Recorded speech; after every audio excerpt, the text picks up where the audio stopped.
Shalom adik-adik. Sekarang kita mau mendengarkan firman Tuhan dari Kisah Rasul pasal 9 ya, ayat 36 tentang Dorcas. Sebelum kita melihat kisah dari Dorcas, obrolan Oma Dorcas, kita berdoa dulu ya. Yuk mari kita berdoa. Tuhan Yesus, sekarang kami siap mendengarkan firman Tuhan. Tolong supaya kami belajar dari seorang tokoh, yaitu Dorcas. Dia yang penuh belas kasihan, penuh cinta di masa hidupnya, menjadi berkat buat banyak orang, dan dia terkenal menjadi murid Kristus yang terus belajar. Terima kasih Tuhan untuk kesempatan kami bisa beribadah di hari Sabat ini. Dalam nama Tuhan Yesus kami berdoa. Amin.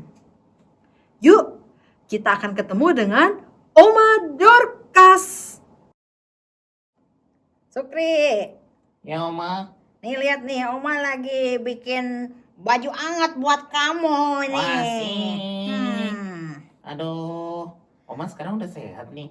Oh, puji Tuhan, Oma udah sehat. Kenapa nanya begitu? Iya, soalnya Oma kan waktu itu udah meninggal. Jangan meninggal lagi ya. Oh, jangan meninggal lagi. Ya suatu saat pasti meninggal lah. Waktu itu gempar ya. Iya, Kota orang-orang kita. pada kaget, sedih. Iya, kota Yope gempar katanya gara-gara Oma meninggal. Sukri, Ya, nama kamu itu artinya apa sih? namaku artinya sukacita karena Kristus. Kalau Oma? Kalau Oma itu Dorcas. Nah, kok ada Tabita juga sih? Aku pernah denger tuh. Ada yang panggil Tabita. Iya, Pak Petrus tuh panggil Oma Tabita. Heeh. Artinya sama sih. Dorcas itu bahasa Yunani. Kalau Tabita itu dari bahasa Ibrani. Artinya sama, rusak atau Oh, kijang. suka loncat-loncat berarti ya? Enggak juga sih. Waktu itu emang Oma bikin kaget semua kota Yope gara-gara Oma sakit terus meninggal. Iya, udah sampai dimandikan, udah siap-siap mau dikubur tuh. Iya, itu ajaib loh. Orang-orang cerita Oma udah jadi mayat, udah dingin, Iya, udah mau dikubur karena kita kalau meninggal dikubur nggak boleh lewat dari jam 6 sore. iya Oma. Iya, betul. Terus ya, itu pas banget loh. Kita dengar cerita tentang Eneas di kota Lida tuh Oma. Nah, itu dia. Tuhan Yesus katanya Petrus menyembuhkan Eneas dulu kan? Iya, habis itu kita tahu, langsung kita cepet-cepet panggil Pak Petrus ke sini. Nah, Masih makanya. keburu. Betul.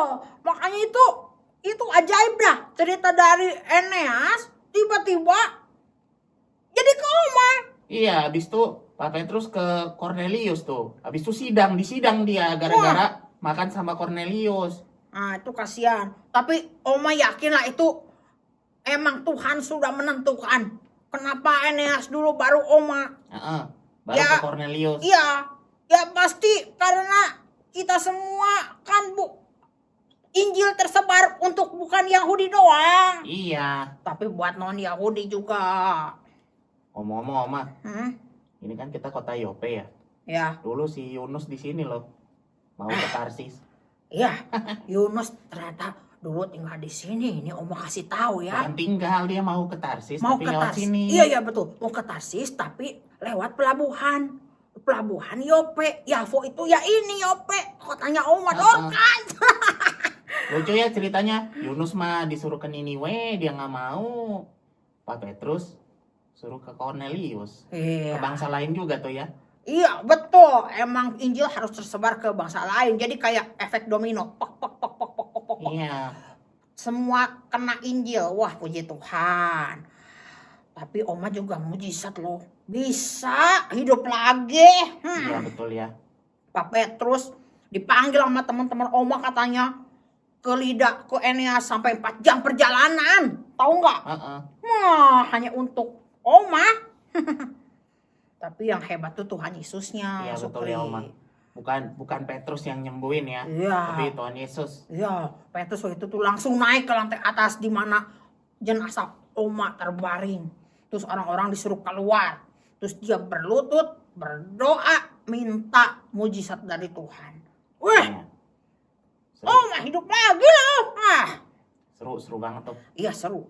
Makanya Oma sekarang udah hidup lagi. Artinya Oma harus terus berkarya untuk Tuhan. Jadi murid Tuhan. Jadi murid apaan tuh jadi murid? Oma udah tua juga jadi murid Tuhan.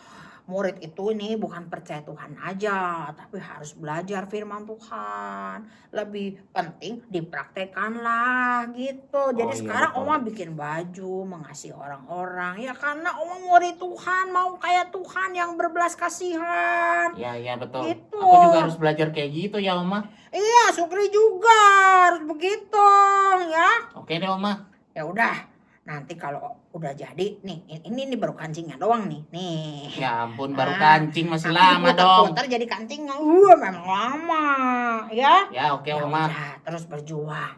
Selama kita diberikan kehidupan sama Tuhan, harus terus berjuang. Sip. Harus tetap mengasihi orang, jadi berkat untuk orang. Dan ingat, kita bisa mengabarkan firman Tuhan kepada orang lain juga. Gitu. Oke. Ya, lanjut jahit lagi. Yuk. Itu dia, Oma Dorcas. Dia sudah diberikan kesempatan oleh Tuhan untuk hidup lagi, ya. Dan dia menggunakan kesempatan ini untuk hal yang sama, bahkan lebih baik lagi. Ya. Jadi, pelajaran buat kita hari ini, tadi Oma Dorcas menyinggung, dia senang menjadi murid Tuhan. Murid Tuhan bukan hanya mau percaya Tuhan Yesus saja, tapi dia terus belajar, ya. Berarti dia sering belajar firman Tuhan. Dan yang paling penting tadi Oma Dorcas bilang, waktu kita udah belajar, kita harus mempraktekkannya. Jadi belajar dan melayani Tuhan harus beriringan, harus bersama-sama, ya. Siapa di sini yang mungkin kalau pelayanan di gereja seneng banget, ikut nyanyi, ikut drama, kalau disuruh doa, saya dulu lausul gitu ya, atau mungkin disuruh persembahan maju cepat-cepat, ya itu melayani. Tapi kalau di rumah kamu malas baca firman Tuhan, diajak berdoa kamu gak mau, ya. Itu namanya tidak beriringan. Waktu kita percaya Tuhan, kita harus belajar firman Tuhan dan juga harus melakukannya, termasuk melayani. Harus bersamaan. Itu namanya murid Tuhan yang sejati. Terus pelajaran yang kedua dari Oma Dorcas adalah pertanyaan tadi tuh, pertanyaan Sukri tadi. Kira-kira kalau orang lain mati, yang lain pada nangis gak ya? Seperti menangisi Oma Dorcas. Coba, kalau misalnya Kak Ivon mati atau kalian mati, kira-kira orang yang ditinggalkan akan menangis, sedih ditinggal sama kita, ya. Atau seperti Amsal mengatakan, bersukacita waktu kita meninggal. Karena dia mah waktu hidupnya aja berbuat jahat terus, nyakitin saya terus. Jadi waktu dia meninggal, saya nggak gitu sedih. Ya. Apakah kita menjadi manusia yang seperti itu? Jangan sampai, ya. Jadi pertanyaan buat kita adalah, waktu kita mati, apa yang orang lain bicarakan tentang kita? Ya, misalnya si A meninggal. Wah, si A itu baik banget, ya. Kenapa dia mati? Dia itu suka begini-begini saya. Dia itu berbelas kasihan banget sama orang-orang. Saya itu tertolong banyak sama dia. Saya bisa percaya Tuhan tuh gara-gara A, ya.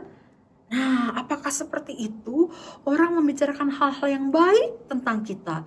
Seperti orang-orang membicarakan hal yang baik tentang Dorcas. Semoga begitu ya.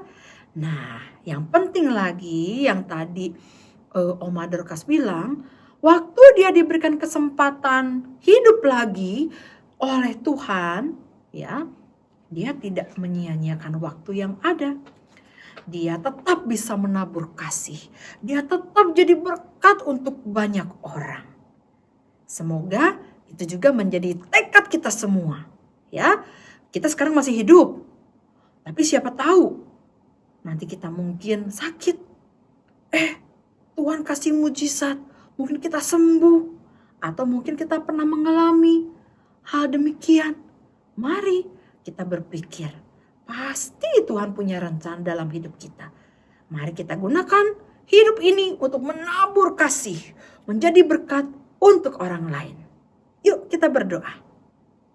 Tuhan Yesus, tolonglah kami supaya seperti Dorcas. Hidup di dunia hanya untuk menyenangkan Tuhan. Hanya untuk menjadi berkat untuk orang lain. Seperti Dorcas, menjadi murid Tuhan, bukan hanya belajar, atau bukan saja melayani, tapi kami bisa melakukan keduanya. Belajar firman Tuhan, dan terus melayani Tuhan dengan penuh semangat. Dan biarlah nama kami, hidup kami, bisa jadi berkat untuk orang lain. Terima kasih Bapa, dalam nama Tuhan Yesus kami berdoa. Amin.